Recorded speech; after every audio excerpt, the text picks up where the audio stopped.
Kota Kendari. Hai Kak Saskia. Hai Kak Salam, hai teman-teman semuanya. Terima kasih dan senang sekali bisa diundang ke podcast ini. Saya pengen tahu nih Kak, Kakak kan udah lama terpicu di media sosial sebagai konten kreator. Gimana sih awal mula Kakak tertarik membuat konten di media sosial? Awal mulanya itu saya gunakan sosial media sekitar 3 tahun yang lalu. Awal mulanya tuh iseng-iseng coba buat video pendek di TikTok. Itu kontennya seputar make up sama daily vlog. Lama-kelamaan jadi suka dan mulai lebih serius. Tapi sebagai konten kreator pasti Kakak sering mendapat pengaruh buruk dalam media sosial. Menurut Kakak apa sih pengaruh terbesar di media sosial sebagai konten kreator?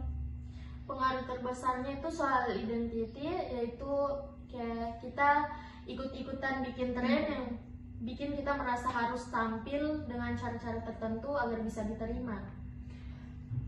Menurut Kakak Saskia, gimana caranya kita sebagai Gen Z bisa menghindari dampak negatif dari media sosial, terutama mental health?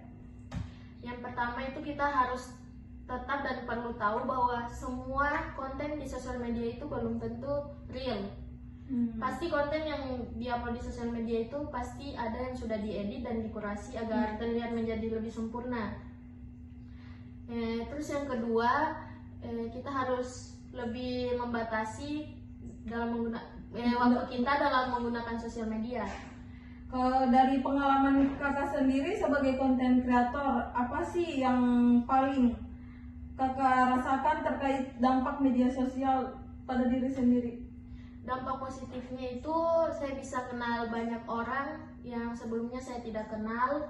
Terus itu di media sosial itu buat kesempatan dalam networking dan bisa buat kita untuk berkolaborasi.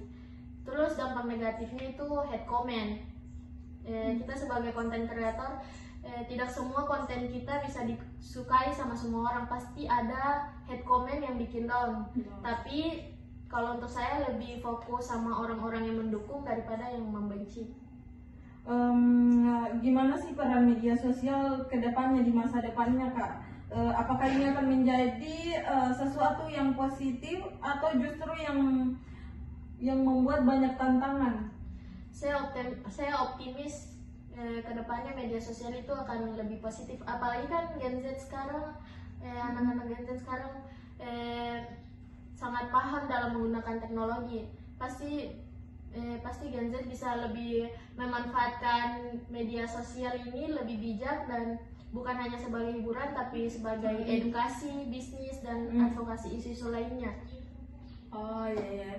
Oke. Wah, itulah gimana? Wah, nggak terasa obrolan kita sudah jauh nih Kak. Apa sih pesan-pesan Kakak untuk anak-anak Gen Z sekarang sebagai konten kreator? Terima kasih Kak Salam. Pesan-pesan saya untuk anak-anak Gen Z itu semoga lebih bijak dalam menggunakan sosial media dan tetap jadi diri sendiri. Oke, itulah pesan dari Kak Saskia. Itu salah satu penutup untuk kita. Terima kasih Kak Saskia. Terima kasih juga Kak Salam. Bye-bye. Bye.